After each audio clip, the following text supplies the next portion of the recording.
mga kamami, yan, naghatid na ako ng alaga ko sa school and ihingi ako.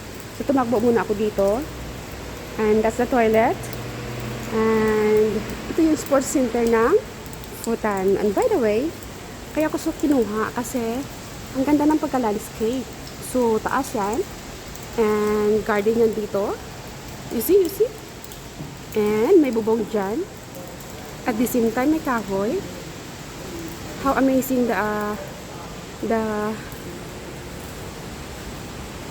style, di ba? Galing. So, ito yon lobby. And yung mga nagtatambay lang. And ito siya, mga kamoms.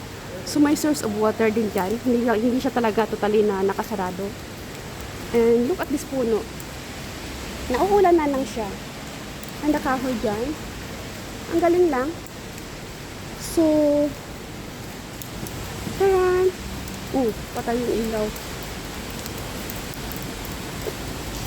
So, diba? Oh, ganda.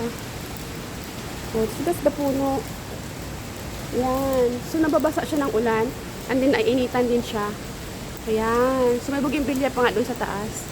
Diba? Oh, so, amazing. Oh. So, amazing na mga kamoms. Yes. Nature lover kasi ako mga kalabs. So, ayan siya. Nakikita nyo. Puno.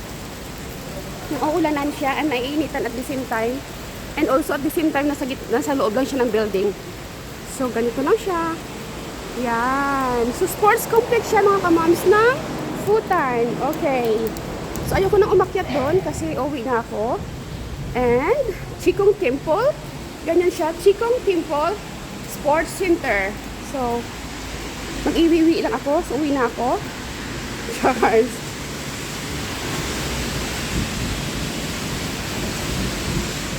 So, this is how amazing kapag yung engineering is smart.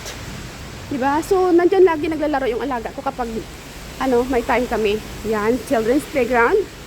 And, this is the entrance. So, uwi na tayo. So, nandyan na yung school ng alaga ko. And, maghihintay tayo ng bus. Oo, pwede. Open the umbrella. Turn. Pakita ko sa inyo yung outside. So, that's the outside. As you can see, Chikong Sports Center. So, ganyan yung design. Di ba? Ang ganda niya. Yay. Okay. That's it. Love lots.